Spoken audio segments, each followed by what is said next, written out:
إني أعوذ بك من الشيطان البشر جتة في ربي ما قنفتشو.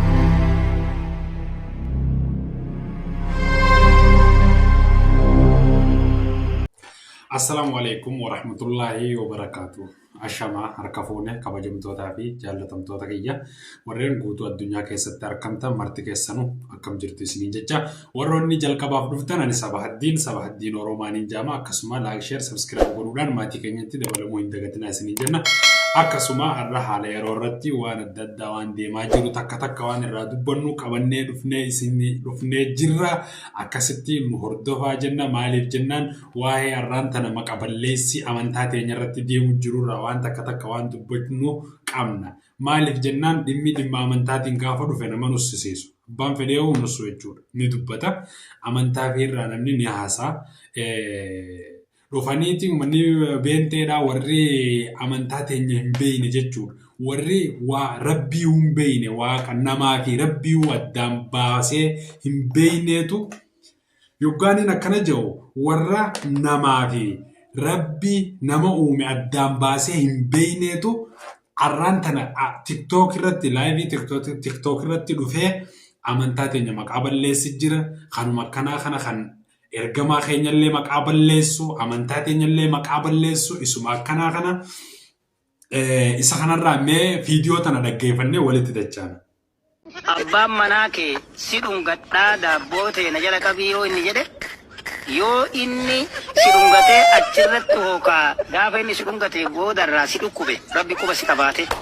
Wokaan mallee sitti toluu dhabee si dabbare yooma nagaa bariyoo ati na dhungattee jettee ananatti hin toluu hin yaaddaa jettee yooma nama jirtu walii himtaniitiin ananatti hin toluu jettee rakkoo kee yoo rakkoo kee karabbi akkasi qabutti itti himte rakkina keessaniif jecha yoo si dhiise homaa rakkoon qabu. Ni akkamitti yaada akkanaa kana ilaalcha akkanaa kana qabatee islaama jecha imaamaa akka sheekii maratee akkamiin namni amantaa teenya akkanatti xiqqeessa.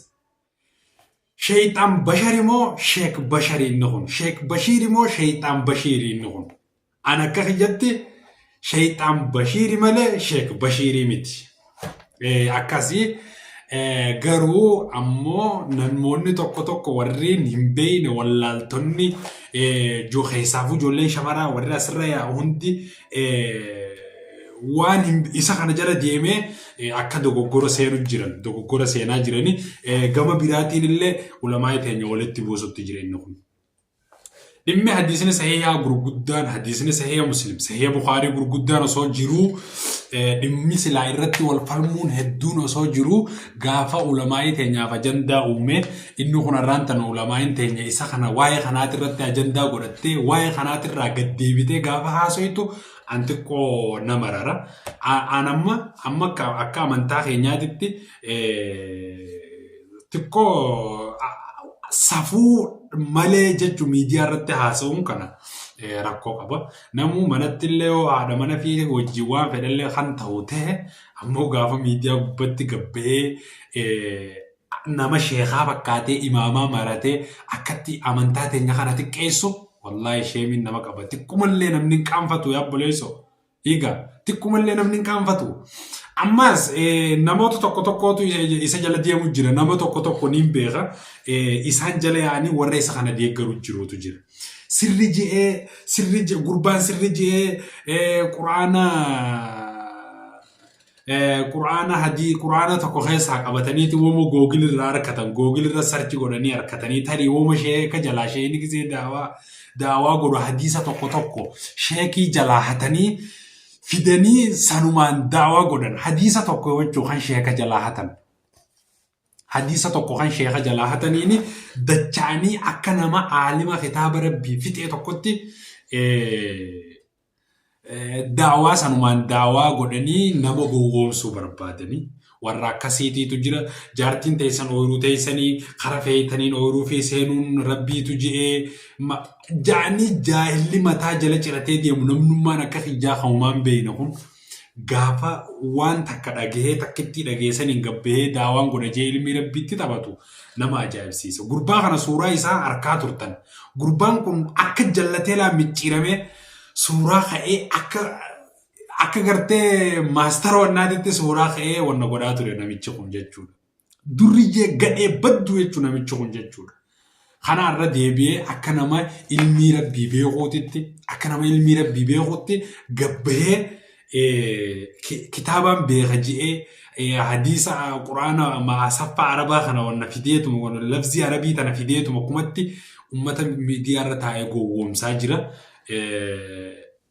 Wanni akkanaa hin barbaachisu waan akkanaa jala yaataniillee sheerin godhina nillee dhaggeeffatina antanumaan isinitti dhaama waan akkanarraa if eeggadhaa isinin jaa mee viidiyoo isaa hanga dhumaa dhaggeeffadhaa viidiyoo isaa tana. Inni hin dhungadha jedhee abbaa manaa kee yoo didde yoo inni si dhungate yoo waan sin dhukkubne taate isutti osoo tolu waan diddu taate rabbiin egaa si gaafata. Amri abbaa manaa keetti didu jirta bara. Yoo si dhukkubee jedhe immoo yoo si dhukkubee itti himta yoo itti dhukkubee innillee si dirquun hin ta'u.